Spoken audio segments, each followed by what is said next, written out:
मंडळी, मैत्री कशाच म्हणतात. बरेच जणांना मित्र असू शकतात, मैत्रिणी असू शकतात. पण नेमकी मैत्री म्हणजे काय? मैत्रीची व्याख्या काय आहे?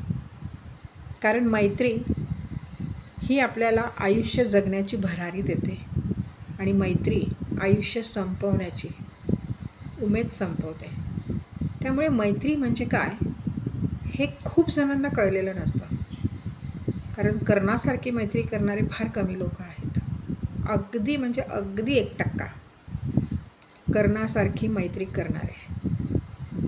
पण असे अनेक जण आहेत, खूप जण आहेत जे फक्त मैत्रीमध्ये फसवतात. त्यासाठी मैत्री कुणाशी करावी, का करावी, मैत्रीचे तोटे, मैत्रीचे फायदे, हे सगळं आपण ह्या व्हिडिओमध्ये आज जाणून घेणार आहोत. पण हा व्हिडिओ मात्र शेवटपर्यंत पहा. कारण नको असलेल्या मैत्रीपासून स्वतःला लांब करण्याची हिंमत आज हा व्हिडिओ तुम्हाला देणार आहे. तर व्हिडिओ शेवटपर्यंत पहा. तत्पूर्वी मिस्टिकल एरा या माझ्या चॅनलमध्ये माझ्या सर्व लाडक्या व्ह्युअर्सचं अगदी मनापासून स्वागत आहे. तुम्ही छान असाल आणि श्री स्वामी समर्थ तुम्हाला नेहमीच छान ठेवत, ही त्यांच्या चरणी प्रार्थना. मंडळी, मैत्री ही कर्णाने केली होती. त्यांनी विचार केला नाही की आपण आपल्या भावांच्या विरोधात उभे आहोत. त्यांनी मैत्री जपली. त्याला म्हणतात मैत्री. कारण मैत्री ही फसवी असू शकते. लक्षात घ्या, मैत्री ही फसवी असू शकते. बऱ्याच मैत्रीमध्ये ना काहीतरी स्वार्थ दडलेला असतो.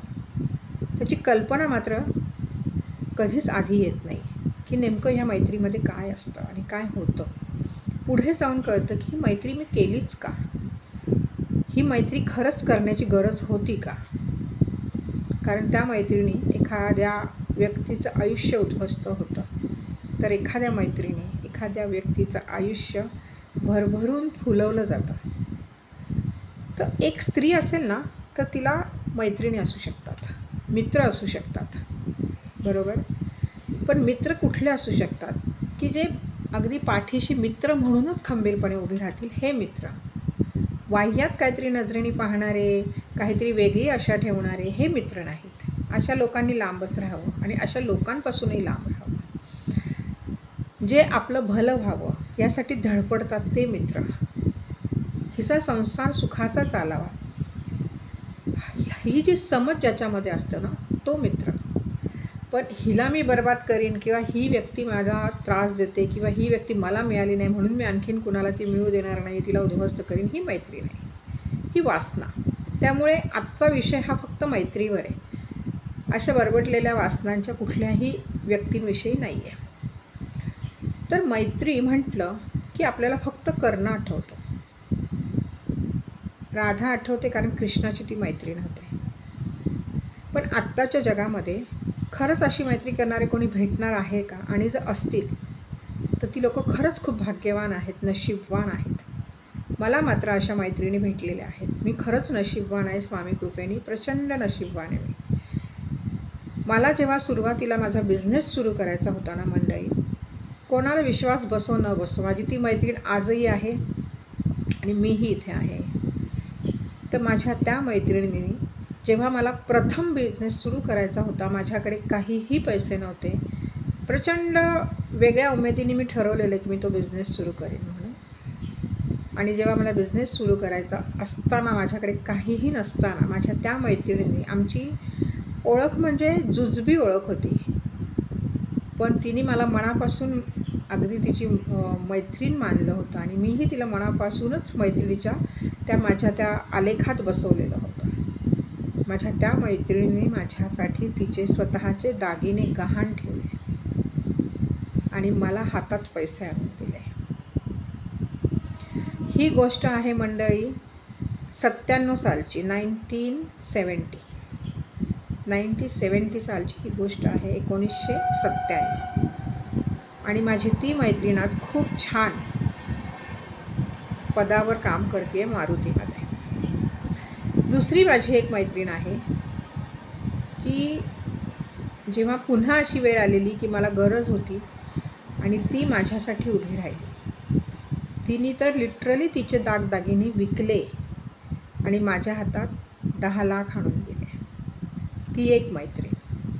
अशा 2 मैत्रिणी मला स्वामी कृपेने माझ्या आयुष्यामध्ये खूप छान भेटल्या, ज्या आजही पूर्णपणे माझ्या संपर्कात आहेत.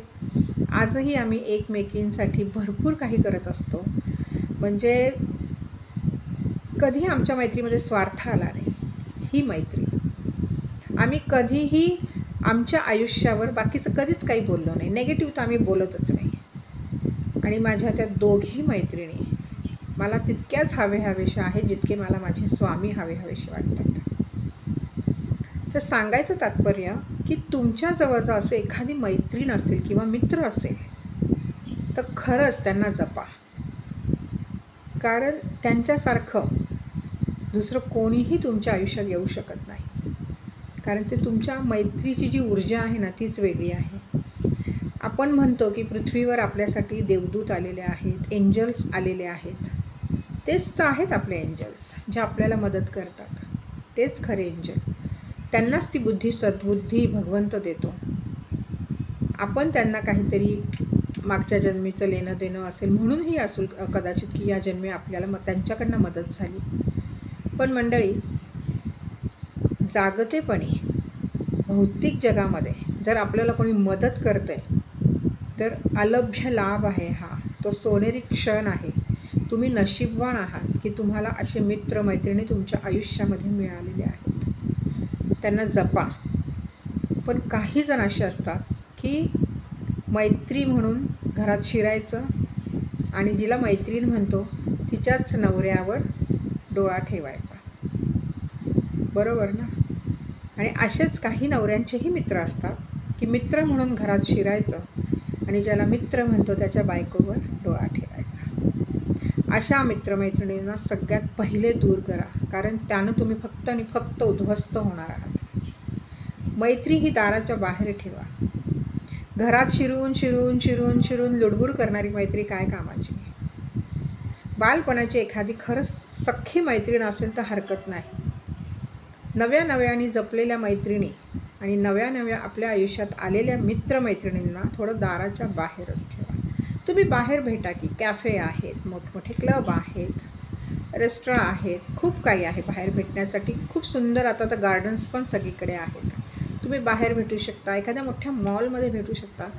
घरी आणायची कुणालाही गरज नाही आहे. मैत्रीला मैत्रीप्रमाणेच ठेवायचं. कारण आत्ताच्या जगामध्ये, कलियुगामध्ये मैत्री ही फार टिकत नाही. सगळ्यात मोठी गोष्ट आज तुम्हाला सांगते आणि हा माझा खूप मोलाचा सल्ला आहे. कधीही नवीन मैत्रिणींना किंवा मित्रांना मनातल्या कुठल्याही गोष्टी सांगू नयेत. आपला भूतकाळ सांगू नये. नाही तर काहींना पाढा वाचायची सवयच असते.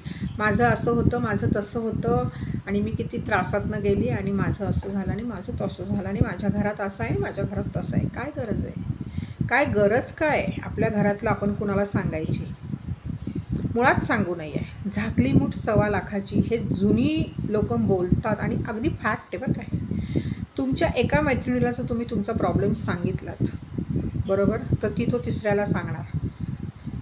तुम्हाला मी एक उदाहरण देते. माझी एक क्लायंट होती. तिला खूप प्रॉब्लेम होते आणि तिची खूप सख्खी मैत्रीण. तिने सांगितलं की माझा नवरा मला खूप छळतो, असं तसं. आता त्या सख्ख्या मैत्रिणीच्या पोटात काही ते राहिलं नाही. तिने तिच्या नवऱ्याला सांगितलं की खूप प्रॉब्लेम आहेत, असं आहे तसं आहे वगैरे. हिच्या नवरा तिला काही नीट बघत नाही असं. एकदा ती सख्खी मैत्रीण घरी नसताना तिच्या नवऱ्याने फक्त फोन केला की अगं हिचं काहीतरी तुझ्याकडे काम आहे, तू येतेस का? ही बिचारी भोळे बाबडेपणाने गेली घरी. काहीतरी असेल काम. घरी गेल्यावर तो मैत्रिणीचा नवरा तिला बोलतो की तुला तर तुझा नवरा नीट वागवत नाही. तुला कसलीही गरज असली ना तरी सांग, मी आहे. तर ती म्हणाली हो दादा, मी नक्की सांगेन. नाही मला दादा म्हणू नकोस, मी दादा नाही आहे, पण मी तुझा एक चांगला मित्र म्हणून राहील. आता बघ माझी बायको घरी नाही आहे, तर आपण थोडा वेळ एकटं राहूयात का? एक छान वेळ घालवूयात. याचा अर्थ काय होतो मंडळी? तिच्या लक्षात आलं. तिथनं तिने काढता पाय घेतला आणि ती डायरेक्ट घरी आली. प्रत्येक गोष्टींमध्ये चान्स शोधणं आणि अशी माणसं आपल्या आयुष्यात असणं किंवा अचानकपणे येणं, अनाहूतपणे येणं आणि ते पण आपण आपल्या मनातलं कुठंतरी आपल्याला काहीतरी दुःख आहे हे बोलण्याचा प्रयत्न एका मैत्रिणीजवळ करतो आणि ती मैत्रीण आपल्या आयुष्याचा संपूर्ण खिरापतीसारखं आपल्या घरात आपल्या नवऱ्याला सांगते, आणखीन 4 जणांना सांगत असेल, तर अशा मैत्रिणी तुम्हाला आयुष्यात पाहिजेच कशाला. तुम्ही स्वामींशी बोला ना, स्वामी आहेत तुमचं सगळं ऐकायला. तशी पण कुठली मैत्रीण आणखीन आत्ताच्या जगामध्ये तरी मदत करणाऱ्या फार कमीच आहेत.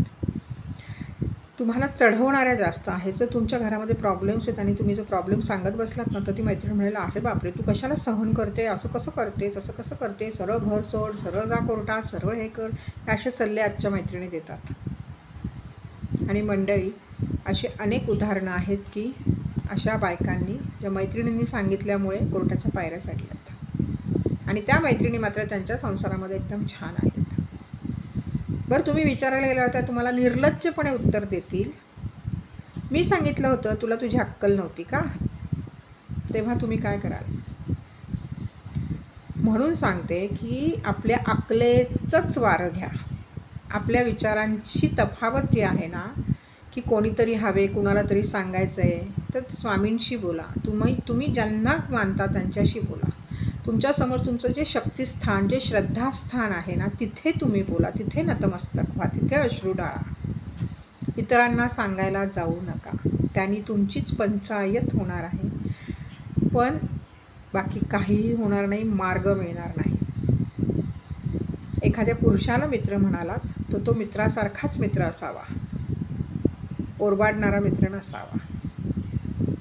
आणि आत्ताच्या जगामध्ये एक लक्षात घ्या, 100 मित्र असण्यापेक्षा ना, एक मित्र असावा जो 100ला भारी पडेल. त्यामुळे जर तुमच्या घरामध्ये मुलं असतील जी वाढत आहेत, त्यांनाही मित्रमैत्रिणी कशा असाव्यात या संदर्भात थोडंसं सांगायला शिका. तुमचे पैसे, आपल्या मुलांचेच पैसे वापरणारा एखादा मित्रही त्यांच्या संगतीमध्ये असू शकतो आणि तो मात्र ह्याच्याकडनं खर्च करून घेतो, तो मात्र त्याची दमडी काढत नाही. मग ह्याची जाणीव आपण आपल्या मित्रांना करून दिली पाहिजे की तुझा वापर होतो आहे. लहानपणापासून आपल्या मुलांना चाणाक्ष बनवा आणि स्वतःही बना.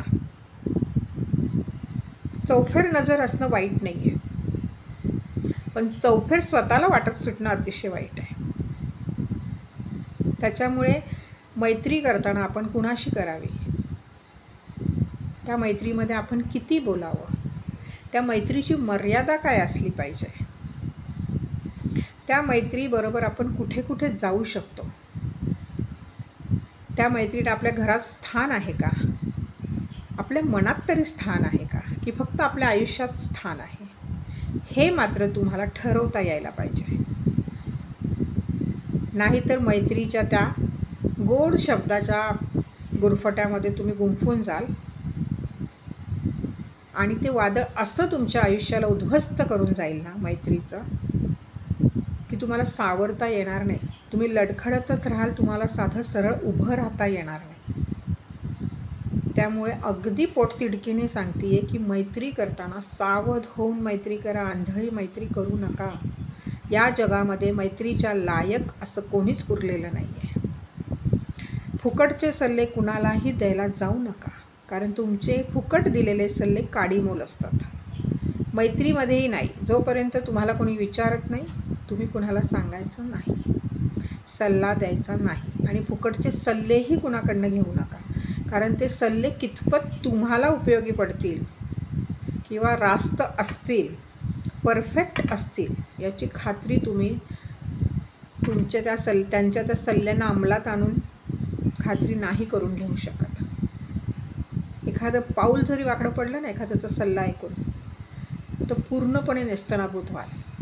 तर मंडळी, मला एकच सांगायचं आहे की जगात अशी अनेक लोकं आहेत की ज्यांच्यापासून आपण जपून राहायला पाहिजे.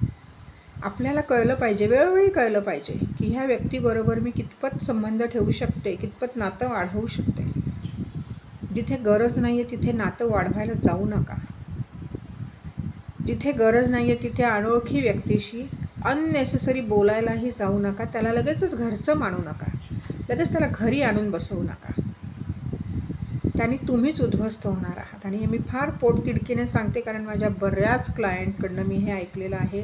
ह्या सगळ्यातनं ती लोकं गेलेली आहेत आणि आज इतक्या मोठ्या त्रासात आहे. काही जण तर ब्लॅकमेल होत आहेत लिटरली. तेव्हा आपण कोणाशी किती बोलावं, आपल्या मनातलं किती सांगावं, आपल्या घरातलं किती सांगावं, मुलाबाळांचं किती सांगावं, ह्याला मर्यादा आहेत. सरसकट सगळ्यांशी तुम्ही ह्या गोष्टी नाही बोलू शकत. तुमच्या घरातला मॅटर तुम्ही रस्त्यावर आणूच शकत नाही, तुम्ही इतरांकडे बोलूच शकत नाही. मग तो तुमचा भूतकाळ असू दे, तुमचा चाललेला काळ असू दे, किंवा तुमचा वर्तमान काळ, किंवा तुमच्या घरातल्या घडामोडी. घरातल्या गोष्टी घरातच ठेवा. मैत्री ही मैत्रीपर्यंतच ठीक असते, घराच्या आत नाही, घराच्या बाहेर ठीक असते. तर मैत्रिणी, मला वाटतं मला जे सांगायचं आहे ते तुम्हाला कळलेलं आहे. मी खूप छान आणि सोप्या भाषेमध्ये सांगितलेलं आहे. तुम्ही सावध व्हा, आणि जर अशा कोणी तुमच्या आजूबाजूला असतील त्यांनाही सावध करा. आणि माझा हा व्हिडिओ ना घरामध्ये पोहोचवा, कारण खूप ठिकाणी हे चाललेलं आहे. लोकांना सावध करण्यासाठी तुमचा मदतीचा हातभार द्या. व्हिडिओ पाहता बरेचसे लोक सावध होतील, बरेचसे लोक यावर आणखीन काहीतरी आग पाखडतील. मला त्याच्याशी घेणं देणं नाही आहे. पण मला वाटतं आपण आपलं काम मस्तपणे आणि चोख बजावलं पाहिजे. तर मंडळी, व्हिडिओ आवडल्यावर लाईक करा, शेअर करायला अजिबात विसरायचं नाही आहे. चॅनलला सबस्क्राईब करायला विसरायचं नाही आहे. बेल आयकॉनचं बटन तर अजिबात विसरायचं नाही आहे. पुन्हा लवकर भेटू. तोपर्यंत छान रहा, मस्त रहा आणि माझे व्हिडिओ कायम पाहत रहा.